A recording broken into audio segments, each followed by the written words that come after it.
vivemos contigo, estamos unidos em tuas mãos,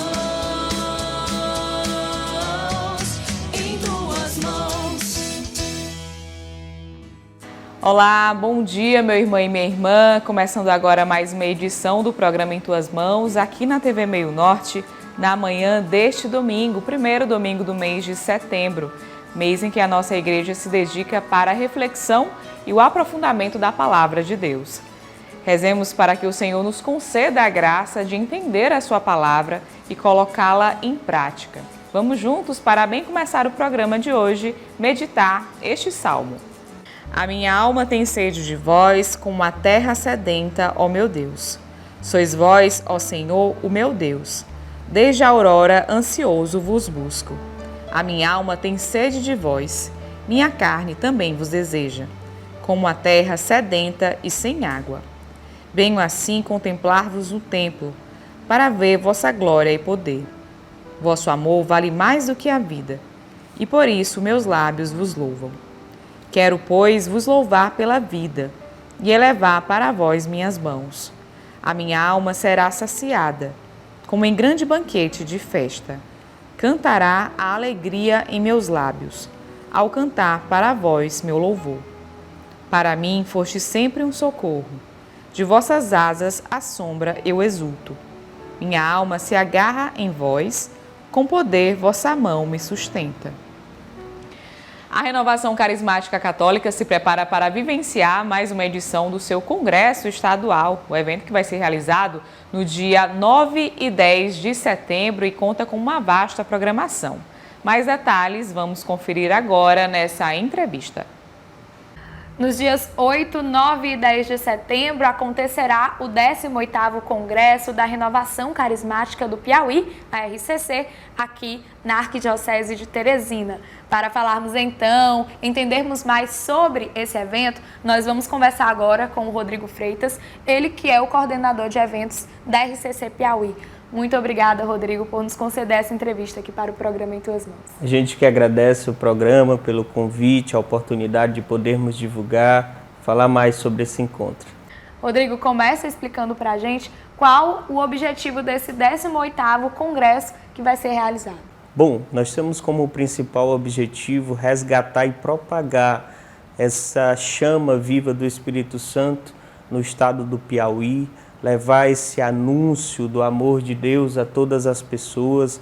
É um encontro em que tem esse objetivo de trazer todas as famílias, trazer todos os jovens, a juventude do estado do Piauí, as crianças e, de fato, evangelizar, né? Hoje, no nosso meio que vivemos, nós precisamos desse resgate. O resgate da nossa fé, o resgate da chama do Espírito Santo que é viva no meio de nós. Rodrigo, e quais foram os critérios utilizados, para a escolha do tema deste ano, do congresso deste ano? Bom, o nosso tema ele vem por orientação do Nacional, da RCC Brasil. Então, nessa época, todos os estados do Brasil estão vivenciando esse mesmo tema, que é fortalecei-vos no Senhor pelo seu soberano poder, onde é extraído esse texto lá de Efésios, capítulo 6, versículo 10, e todos nós somos convidados a vivenciá-lo dentro desse congresso aqui no estado do Piauí e nos demais estados afora do Brasil. Rodrigo, e como esse tema será trabalhado durante esses dias em que acontecerá o congresso? Perfeito. Esse tema vai ser trabalhado de forma querigmática, a fim de anunciar de fato o amor de Deus por cada um de nós, a fim de reavivar essa chama de Deus em nós e, como diz o próprio tema, de sermos fortalecidos por esse soberano poder que vem do Senhor, que vem do próprio Deus que nos ama, que nos olha com esse olhar único, atento e pessoal a cada um de nós. E como esse tema ele será trabalhado durante esses dias em que o evento acontecerá? Bom, esse tema vai ser trabalhado de diversas maneiras.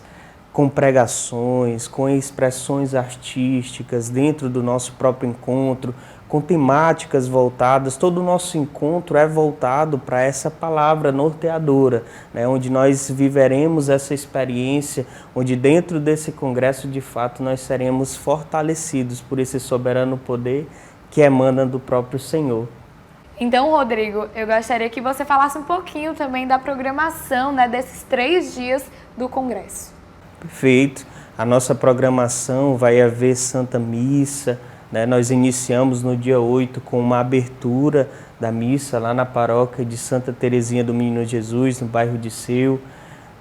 No sábado, nós teremos também missa, adoração, pregações, teremos um espaço voltado para expressões artísticas e ainda também no sábado, uma noite cultural. Já no domingo também teremos Santa Missa, adoração e pregações.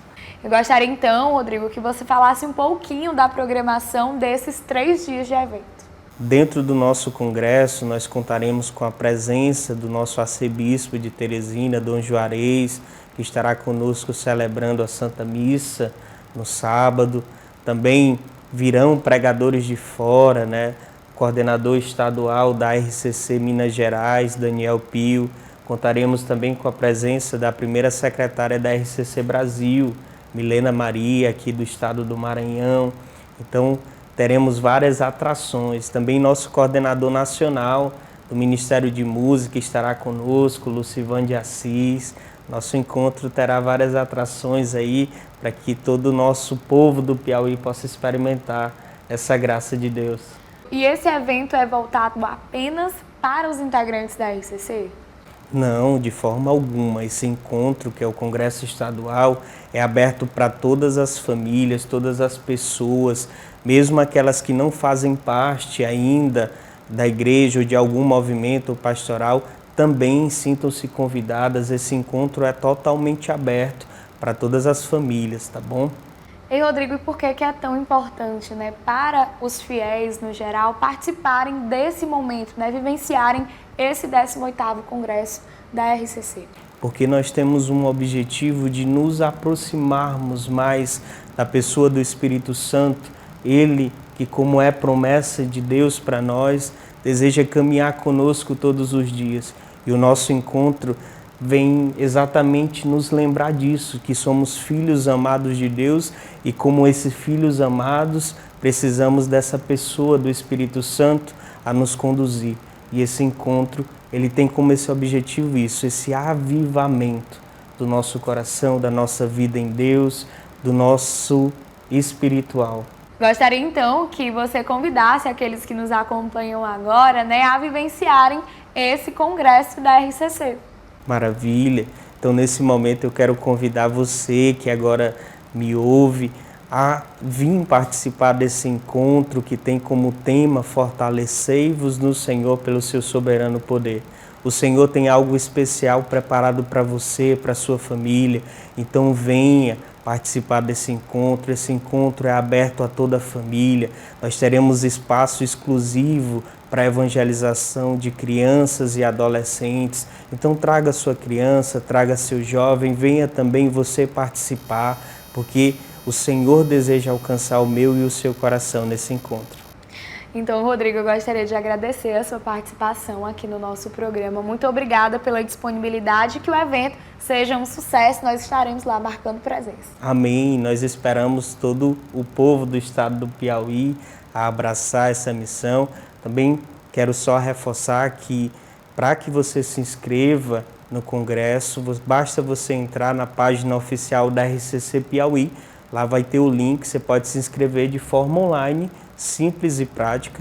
Também, dentro do encontro, estaremos tendo inscrições de forma presencial.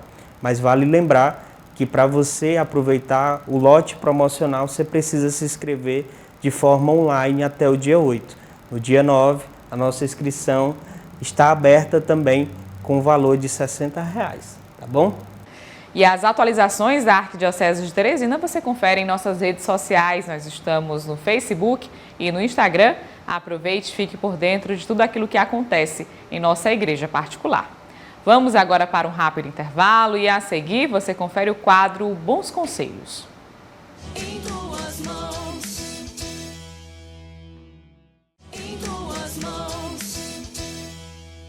E para melhor vivenciar este mês da Bíblia, a Igreja no Brasil escolheu a Carta aos Efésios. É importante que nós possamos fazer uma reflexão sobre a atualidade deste livro para a nossa caminhada de fé. E é sobre isso que nós vamos refletir agora no quadro Bons Conselhos. E no nosso Bons Conselhos deste domingo, nós vamos abordar a atualidade da Carta aos Efésios na vida dos cristãos. Para isso, nós vamos conversar agora com o padre Fabrício Damasceno, ele que é integrante da Comissão Bíblica Arquidiocesana. Padre, muito obrigada por nos conceder essa entrevista, falar então sobre esse tema que é tão importante para a nossa igreja. Olá, Joyce. Grande alegria de estar com vocês mais uma vez no programa Em Tuas Mãos e com cada um dos telespectadores. Padre, eu gostaria então que o senhor iniciasse falando para a gente o que é a Carta aos Efésios. Bem, a Carta aos Efésios, embora chamada de carta ou muitas vezes de epístola, porque é a mesma coisa, indica para nós um escrito circular na época do início da igreja, em que o autor da carta desejava de uma maneira muito especial fazer recomendações às comunidades. Obviamente, como é uma carta tida como circular na época, e nós a estamos trabalhando de uma maneira bem incisiva por causa da motivação que a Conferência Nacional dos Bispos do Brasil indica para nós um escrito assim, para que nós, como você bem o disse, pudéssemos fazer uma atualização da carta, trazer o seu conteúdo para uma aplicabilidade prática dentro da nossa sociedade, dentro da nossa vida eclesial, nossa vida de igreja. Dentro dessa perspectiva, a chamada carta, embora seja um escrito circular, procurava fazer uma ênfase toda especial àquilo que há de central dentro dela, que é uma promoção da unidade da igreja. A igreja que deva ser una, que deva ser realmente unida no mesmo propósito, que é o propósito da evangelização. E é por causa disso que, de uma forma também muito própria, a gente tem cartas consideradas do próprio punho de São Paulo. Cartas chamadas de protocanônicas, quer dizer, as primeiras cartas que foram tidas como inspiradas e reveladas por Deus e que começaram a fazer parte do nosso mundo do Novo Testamento, como assim chamamos.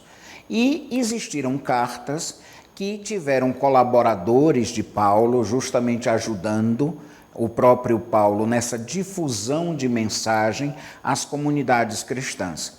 Existia uma situação muito comum na época em que Efésios foi escrita, que era justamente o de fazer com que uma determinada personagem desse autoridade a um escrito, até então por um anônimo ou por uma pessoa até então desconhecida.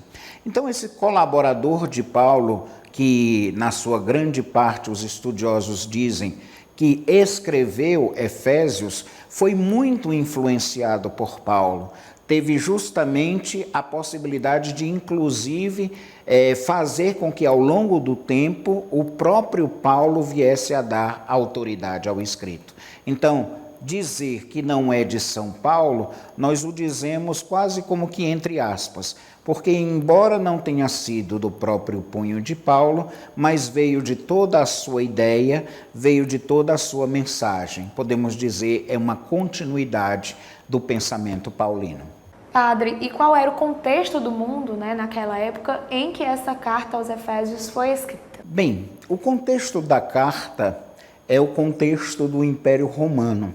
Afinal de contas, a datação dos primeiros escritos, ou podemos assim dizer, dos escritos ditos paulinos de uma forma geral, fica dentro do bojo do poder romano.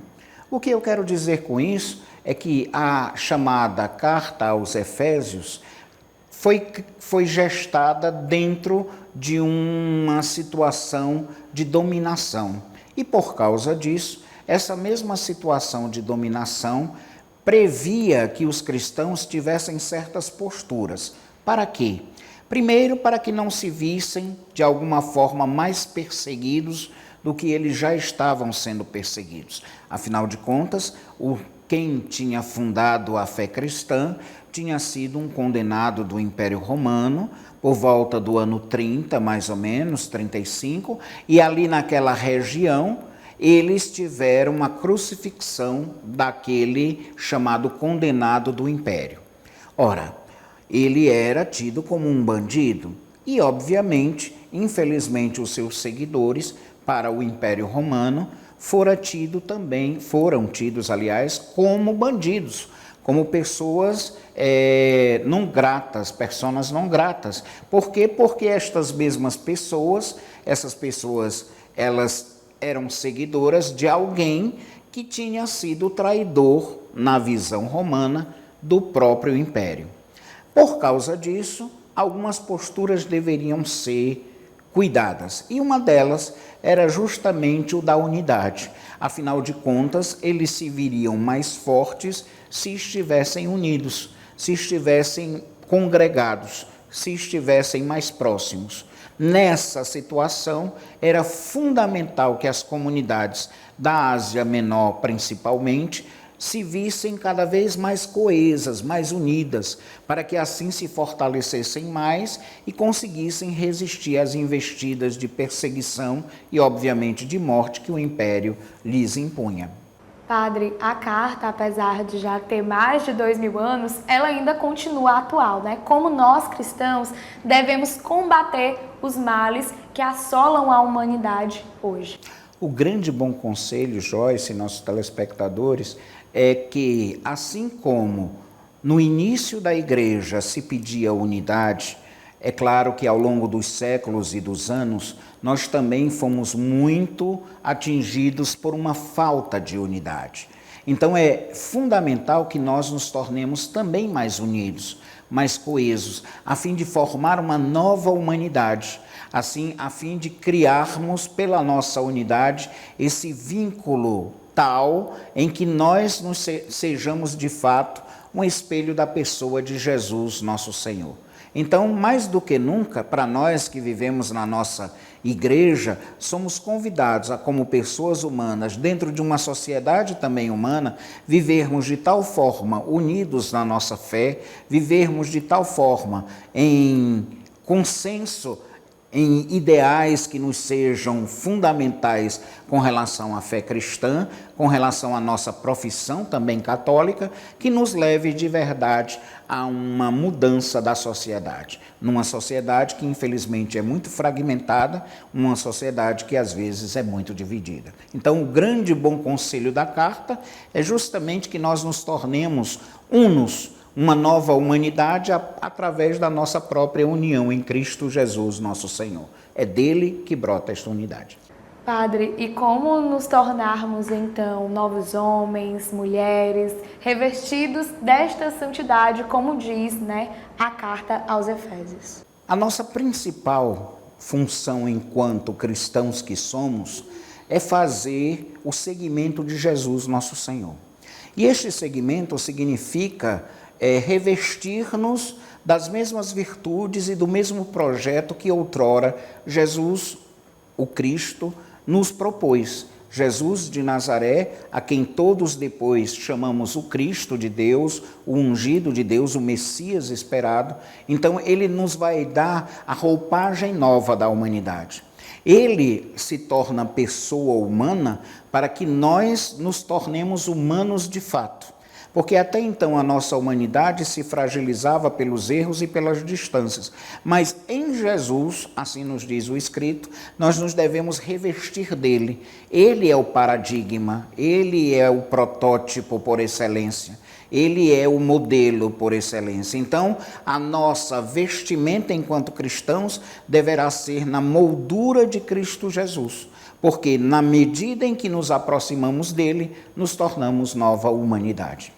Padre, e quais os exercícios nós, né, enquanto cristãos, devemos fazer no nosso dia a dia para fortalecer a nossa fé e seguir, né, esses ensinamentos que estão na carta aos Efésios? mudando uma perspectiva de postura, Joyce e telespectadores, porque afinal de contas, nós não somos chamados a uma vivência ensimesmada, voltadas para nós mesmos. Mas já que temos um modelo que é Cristo Jesus, primeiro mudar a nossa postura. Como? Fazer com que as nossas lidar socialmente seja algo que extrapole as nossas redes sociais, que nós tenhamos uma vivência mais sólida daquilo que nós chamaríamos a convivência. Então, nós pretendemos mudar esse jeito de conviver, de viver de maneira diferenciada. Uma segunda coisa é arquitetar ou planejar métodos ou ações que nos levem a essa maior unidade. Infelizmente, como dizia anteriormente, poderíamos estar fragmentados, poderíamos estar muito divididos. Então, é fundamental que nós pensemos em métodos que nos aproximem mais, que nos leve a observar aquilo que é essencial na questão humana de Jesus, para que assim nos tornemos uma nova humanidade. E, em suma, fazer essa mudança como critério a partir da base, a partir da família, a partir do nosso ambiente de trabalho, a partir da nossa escola, dos bancos de faculdade, universidades e também, obviamente, nos momentos de lazer, nos momentos lúdicos que a gente tem, que no todo formam a vida da gente. Afinal de contas, você pelo trabalho, nós pelo trabalho, os estudantes pelos estudos e toda a sociedade humana tendo essa consciência de unidade, teremos uma nova humanidade. Nós vivemos muito divididos, nós vivemos às vezes muito em guerra e nos esquecemos que se formos mais unidos, seremos mais felizes. Então, Padre, eu gostaria de agradecer a sua participação aqui no nosso programa. Muito obrigada por esclarecer sobre essa temática, sobre esse assunto que é tão importante e não deixa também de ser atual para a nossa igreja. Não há de que, Joyce, não há de que ao programa Em Tuas Mãos, que nós só temos a agradecer pelo bom serviço. Afinal de contas, vocês, como programa, também são um bom conselho. E todo o conteúdo exibido aqui no programa Em Tuas Mãos está disponível também em nosso canal no YouTube. Lá você pode se inscrever, curtir, comentar e compartilhar o nosso conteúdo com quem você desejar. E além disso, de segunda a sexta, a partir das 11 horas da manhã, acompanhe também o programa Em Tuas Mãos no rádio, na Rádio Pioneira de Teresina, 88.7. Vamos agora para um rápido intervalo e a seguir tem mais programa Em Tuas Mãos para você. Em tuas mãos. Em tuas mãos. De volta com o programa Em Tuas Mãos, confira agora as principais informações da Arquidiocese de Teresina no quadro Notícias da Igreja. Olá, bom dia a você que nos acompanha nesta manhã de domingo. A Arquidiocese de Teresina realizou no sábado, dia 26 de agosto, o primeiro simpósio vocacional arquidiocesano que foi sediado no auditório Dom Avelar Brandão Vilela. Vamos conferir. O evento, que foi promovido pelo Serviço de Animação Vocacional da Arquidiocese de Teresina, o SAV, juntamente com a Coordenação Arquidiocesana de Catequese, se uniram para dialogar sobre a caminhada vocacional e catequética nas comunidades de fé que compõem a Igreja de Teresina. O coordenador do SAV fala sobre o principal objetivo da realização desse momento. O simpósio ele é uma resposta ao ano vocacional e também aqui no Piauí, Ano Regional de Iniciação à Vida Cristã. Nós queremos, com o simpósio, estimular os participantes a compreenderem que é mais do que necessário e urgente promovermos juntos essa cultura vocacional. Ele revela ainda como devem proceder aqueles que querem ter um discernimento vocacional mais aprofundado. Primeiramente, a oração. Tudo depende e brota da oração. Segundo, confiar o seu discernimento à interpretação da igreja e ao discernimento da igreja. Por isso que, primeiramente, é importante a vivência da experiência comunitária, estar ligado à sua comunidade. E, a partir de então, de sentir que é chamado a uma vocação específica, buscar o caminho de discernimento daquela vocação específica, seja vida religiosa, seja vida matrimonial, seja vida sacerdotal. Já o coordenador arquidiocesano de catequese relata sobre a importância da presença da Comissão Arquidiocesana de Catequese em momentos como esse. Então, juntos, nós preparamos esse simpósio, juntos estamos realizando esse simpósio, pois nós também, catequistas, somos vocacionados do Pai para a vivência da escuta, para, de fato, nos colocarmos a serviço de uma igreja sinodal. Este ano, a Igreja do Brasil celebra o 3º ano vocacional e o Regional Nordeste 4 da CNBB vivencia o Ano Regional de Iniciação à Vida Cristã. Uma das ações pensadas por eles foi a realização desse simpósio, que acontece de forma regional. O seminarista Sávio, que integra o SAVE, explica com detalhes como se deu a organização desse momento na arquidiocese. O simpósio vocacional ele é um gesto concreto do nosso regional. Cada diocese do nosso regional se comprometeu a realizar um simpósio vocacional. E porque nós vivemos este ano, o ano do vocacional, mas também o ano regional da iniciação à vida cristã no Brasil. E este simpósio é um gesto concreto para promover a cultura vocacional na nossa arquidiocese. Refletir cada pessoa sobre a sua missão e o seu chamado universal à santidade e à vivência, ao seguimento de Deus, na vivência de uma vocação específica. Foram abordadas diversas temáticas dentro do tema central do simpósio, que foi Jesus subiu ao monte, chamou os que ele quis e eles foram com ele. Uma das palestras abordou sobre a teologia bíblica da vocação e do chamado. O conferencista, o padre Clodomiro de Souza e Silva, reflete sobre a importância desse tema trabalhado por ele durante o simpósio. De acordo com o que eu tentei expor neste seminário de hoje, a Bíblia vai nos mostrar, ou nos mostra, que aqueles que são chamados por Deus recebem esse chamamento de muitas formas. E a garantia que a Escritura dá é da constante presença divina, acompanhando aqueles que são vocacionados, e da entrega divina para levar a bom termo a vocação de todos. No entanto, o termo de cada vocação não é uma realização simplesmente do ponto de vista pessoal daqueles personagens bíblicos que são apresentados, né? Mas é algo que tem um alcance universal, comunitário, é o que nós chamamos mesmo a história da salvação.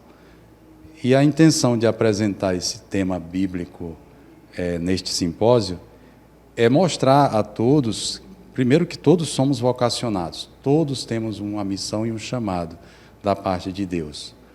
Todos contamos com o auxílio divino na nossa vida. E a vocação recebida de Deus, se a vivermos na obediência e na docilidade ao que Deus nos dá, então ela logrará o seu êxito. Participaram deste simpósio vocacional leigos de toda a Arquidiocese de Teresina, padres, religiosos e seminaristas. A participante Ana Beatriz, da paróquia Nossa Senhora do Rosário de Fátima, revela o que a motivou a vivenciar esse evento. Acredito que a indecisão vocacional que eu tenho é não saber o que discernir futuramente, se eu me vejo futuramente como uma religiosa ou como uma leiga, mas que segue na vocação matrimonial.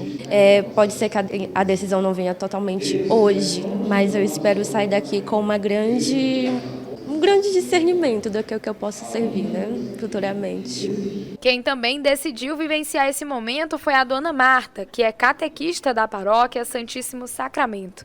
Ela revela o que a motivou. Em primeiro lugar, pelo meu filho, que ele falou que quer haver simpósio, né? Fiquei atenta, por quê? Porque catequese é o meu forte, né? Estou na catequese há 15 anos. Uma irmã da nossa paróquia nos convidou, rapaz, 15 anos, eu disse sim, que sim, continua até hoje. O Simpósio Vocacional Arquidiocesano contou com a realização de conferências, estandes, feira vocacional e muita animação. Na tarde da última terça-feira, dia 29 de agosto, a Casa de Isabilê, que é um serviço da Ação Social Arquidiocesana, a ASA, celebrou seus 27 anos de atuação no combate à violação de direitos de crianças e adolescentes em situação de vulnerabilidade social. Vamos conferir. O momento contou com a presença de autoridades políticas, funcionários do serviço, dos atuais e ex-assistidos pela casa e alguns familiares. Durante o evento comemorativo foram realizadas algumas apresentações artísticas dos próprios alunos para os que estavam presentes no local. A coordenadora da Casa de Isabilê fala sobre a importância de comemorar esses 27 anos de atuação. É fortalecer ainda mais o nosso compromisso, vermos aí que a gente conseguiu transformar algumas histórias que hoje meninos estão cursando o ensino superior, estão atuando em áreas, graças a essa experiência da Casa de Isabilê, nos dá muita esperança e força de vontade para continuar nessa luta. Ela explica ainda sobre o porquê da temática escolhida para celebrar o aniversário deste ano ser encontro. Pela trajetória da Casa de Isabilê, são 27 anos de muita luta, de uma história aí que fez até protagonismo na defesa dos direitos da criança e do adolescente. Então, nada melhor do que lembrar esses 27 anos de luta e de protagonismo da Casa de Isabilê. A secretária executiva da Ação Social Arquidiocesana também esteve presente na comemoração. Ela fala sobre a importância do serviço prestado pela Casa de Isabilê durante esses 27 anos à cidade de Teresina. Olha, eu diria, não para a cidade de Teresina, não me diga, não é por questão de vaidade, mas é porque a Isabilê, como eu coloco, tem vários livros publicados com o que é a Isabilê. O que é essa metodologia? A Isabilê já passou pela Fundação Getúlio Vargas, por o Banco Interamericano, por a Fundação Ford, que avaliaram e propagaram essa metodologia porque ela é única. Ela é única no Brasil, ela é única na América Latina, ela é única no estado do Piauí e no mundo, né? Por quê? Porque ela é construída a partir desse sentimento que a gente tem de respeito a essa criança, a essa adolescente que aqui chega. A gente dizia assim, a gente não quer que essa menina ela se molde ao que está aqui, mas é que a gente tem que se moldar, daí porque a Isabilê está sempre avançando em termos de política, né? Para que a gente construa e desconstrua de acordo com o que chega para a gente em termos de pedido de socorro, em termos de que o meu direito está sendo violado. E eu costumava dizer, a Isabilê, ela tem que deixar um dia de existir. Por quê? Porque se a gente vai chegar a esse momento com fé em Deus, de que a gente deixa de existir, porque a criança ou o adolescente não estão mais com seus direitos violados, principalmente a criança e o adolescente do sexo feminino. O secretário municipal de Cidadania, Assistência Social e Políticas Integradas, a Sencasp, também marcou presença no momento celebrativo. Na oportunidade, ele falou sobre a relevância dos serviços prestados pela Casa de Isabilê a essas crianças e adolescentes. Salva vidas. Casa de Isabilê salva vidas, reconstrói vidas. Por isso a importância da continuidade dessa parceria entre a Prefeitura Municipal de Teresina e a ASA. A gente está aqui hoje assinando esse papel, dando continuidade a essa belíssima missão que é cuidar de vidas, que é salvar vidas, que é reconstruir vidas, feita aqui pela Casa de Isabilê através da ASA. Na oportunidade, foi renovado o termo de serviço entre a ASA e a Prefeitura de Teresina, referente aos serviços prestados pela Casa de Isabilê. O secretário comenta ainda sobre essa renovação do contrato. Nós temos uma parceria firmada há anos e a gente vem dar continuidade nessa parceria com recursos financeiros alocados via Tesouro Municipal para que esse serviço, essa parceria possa continuar dando frutos. O prefeito da cidade de Teresina participou durante todo o evento comemorativo e, na oportunidade, proferiu algumas palavras em homenagem à casa. Dr. Pessoa relata sobre a importância desse serviço prestado à capital teresinense. É uma orientação divina. Isso daqui emociona qualquer pessoa. Esse aqui é uma Casa de Isabilê, é abençoada por Deus e por seu Filho amado. Aqui a gente vê amor. Só há essa continuidade da recuperação dessas crianças e adolescentes, porque quem cuida desta casa de Isabelê tem muito amor no coração. E quem tem amor é difícil cair, e quando cai se levanta. Então aqui é um gosto da cidadania que está lá na Constituição. E este gosto, quem sai daqui, sai mais preparado para o mundo externo. Os assistidos pela Casa de Isabelê, em sua maioria, marcaram presença na comemoração desses 27 anos. A jovem Isabel, que ingressou no serviço em 2018, relata como a instituição ajuda na sua constante mudança de vida. A Casa Isabelê, ela contribuiu muito para a minha vida. Aqui eu aprendi muitas coisas que eu nem sabia sobre assunto. Aqui tem muito assunto que a gente aborda que eu não tinha conhecimento. Aqui quando eu chego na Isabelê, Ave Maria, é como se todos os problemas que existissem lá fora mudassem, porque quando está todo mundo junto, é tão incrível estar aqui na Isabelê, tem muita oportunidade. Tem gente que desistiram, que eu acho que nem devia ter feito isso, porque aqui na Isabelê a pessoa aprende muita coisa de verdade. Temos muitas oportunidades aqui na Isabelê. No momento foram apresentados alguns testemunhos de ex-egressos que falaram sobre a mudança de vida que tiveram após passarem pela instituição. É o caso do Romeu, que atualmente é graduando do curso de licenciatura em Artes Visuais na UFP. Ele conta sobre os benefícios que teve após ser acolhido durante alguns anos pela instituição. Quando eu entrei na época, em 2013 para 2014, eu participei do curso de serigrafia, e tive todo o acolhimento, primeiro momento, e aqui é importante porque a gente tem a questão da assistência social, do psicólogo, e isso é muito importante para todo o acompanhamento da nossa trajetória, se precisando de alguma coisa, a gente tem esse acompanhamento, esse acolhimento.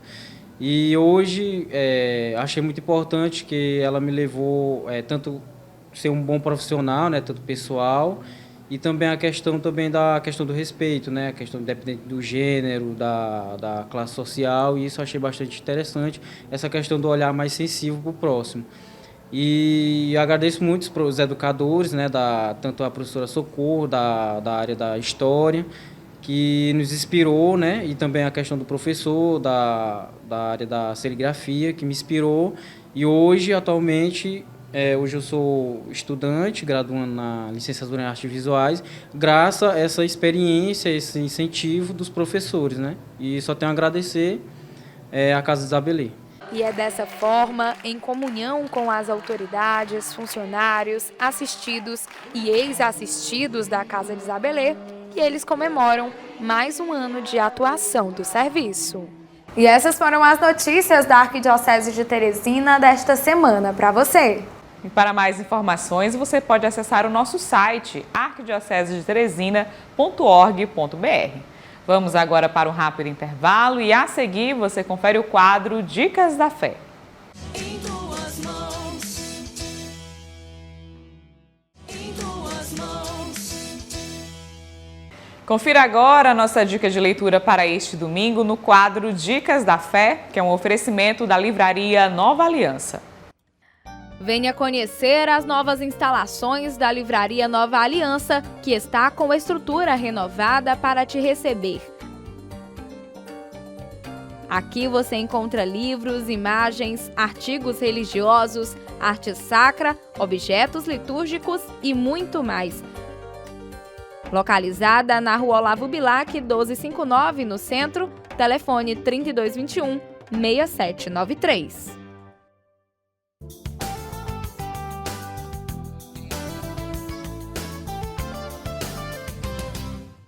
E a nossa dica da fé deste domingo para você é o livro As Estrelas do Céu de Dezembro, do autor Dilson Lages Monteiro.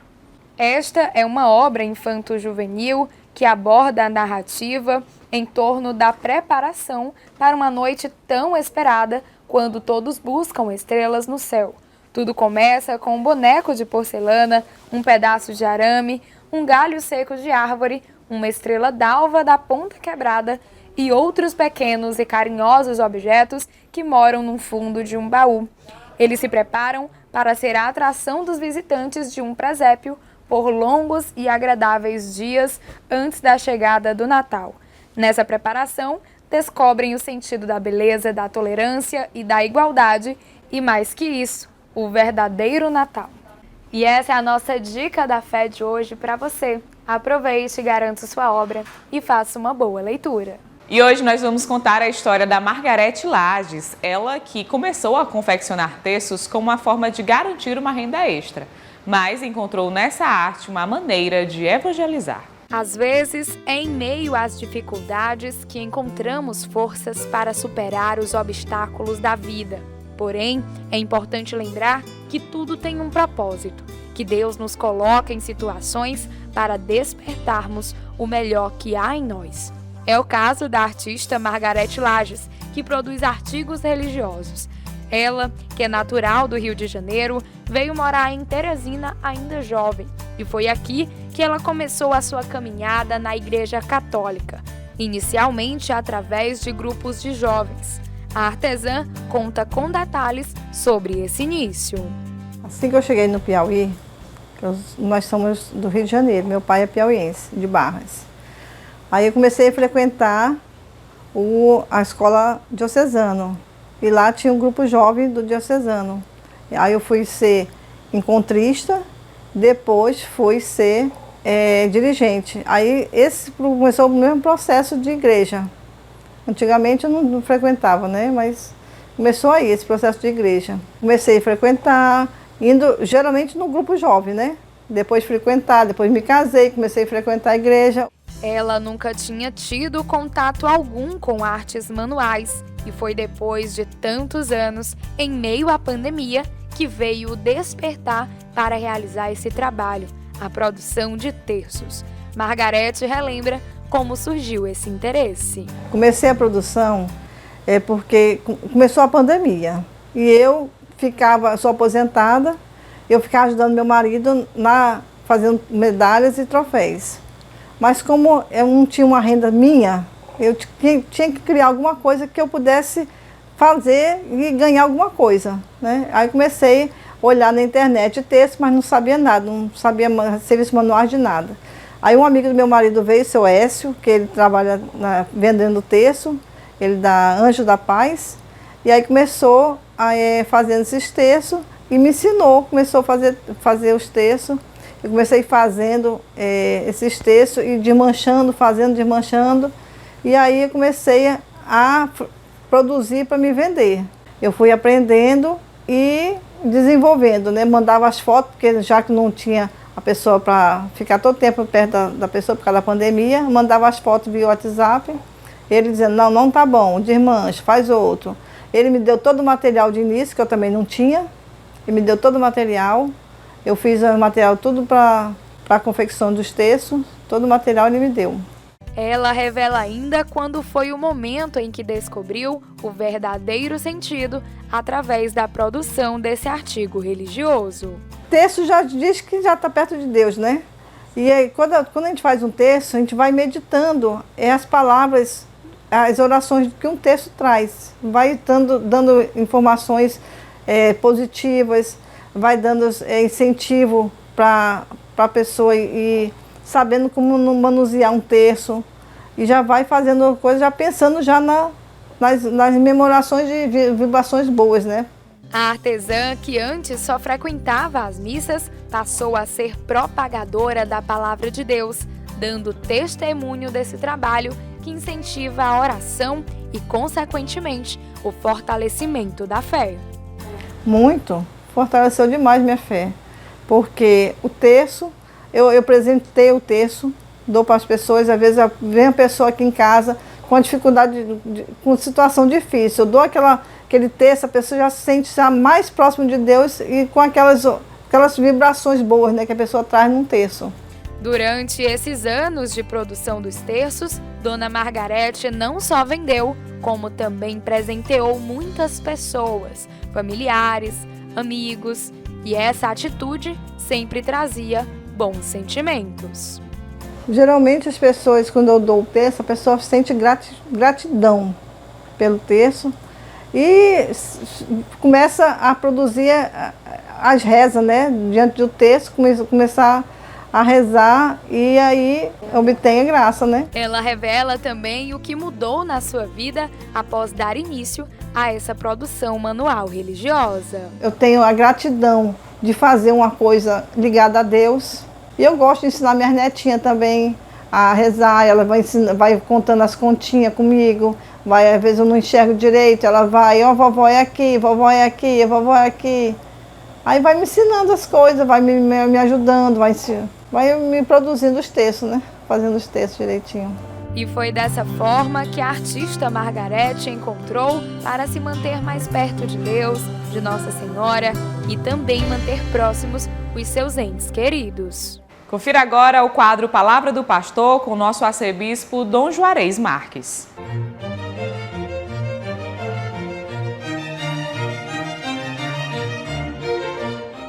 Olá, amado irmão e amada irmã, com muita satisfação estamos aqui trazendo mais uma vez a palavra de fé e de vida.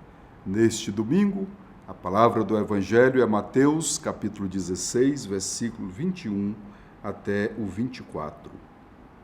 Jesus começou a mostrar aos discípulos que deveria ir a Jerusalém, sofrer muito da parte dos anciãos, sumos sacerdotes e escribas, e ser morto, e ao terceiro dia ressuscitar. Então Pedro chamou Jesus à parte e começou a censurá-lo.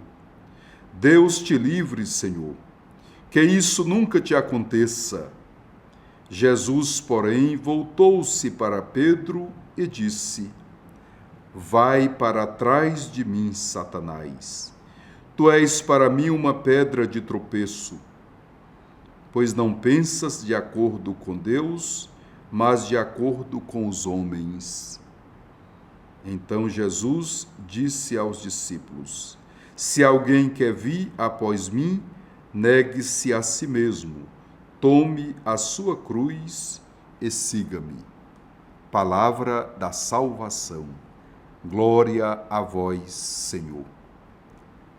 Satanás e pedra de tropeço é como Jesus repreende a Pedro. Pedro havia dito, pouco tempo, que Jesus era o Filho de Deus. Jesus era o Messias, o Filho de Deus. No entanto, agora nega aquilo que é próprio do messianismo de Jesus, que é o mistério da sua paixão, morte e ressurreição. Pedro não havia compreendido ainda que tipo de Messias era Jesus. Por isso, Jesus o repreende fortemente, porque se comporta como inimigo da cruz, e Jesus o chama a ser verdadeiramente discípulo seu. Jesus o repreende para proporcionar que Pedro seja seu discípulo, e como tal se comporte como discípulo do Senhor. O Messias anuncia, então agora, como o discípulo deve ser. Vir para trás dele, renunciar a si mesmo. Ser discípulo de Cristo Jesus é renunciar a si mesmo e assumir a sua cruz no dia a dia, com aquela certeza de que quem conduz a sua cruz, confiado em Jesus, não ficará sozinho jamais. Que o Senhor nos abençoe, nos ajude para que sejamos bons discípulos que seguem o Mestre, andando atrás dele, escutando, aprendendo com ele, se comportando conforme o Mestre nos manda. Que sejamos discípulos ouvintes, fiéis escutadores e seguidores da palavra do Senhor. Queremos saudar a todos aqueles que se dedicam neste mês à meditação mais aprofundada das Sagradas Escrituras, este que é o mês da Bíblia. Que a palavra do Senhor nos ilumine, porque é o próprio Cristo Jesus que é a palavra, e que pelas santas palavras do Evangelho sejam perdoados os nossos pecados. A você uma semana abençoada. Em nome do Pai, do Filho e do Espírito Santo. Amém. E o programa Em Tuas Mãos deste domingo vai ficando por aqui, que nós possamos vivenciar este mês ainda mais em sintonia com a Palavra de Deus, extraindo de cada página os ensinamentos necessários para seguirmos fiéis à sua vontade e à sua palavra.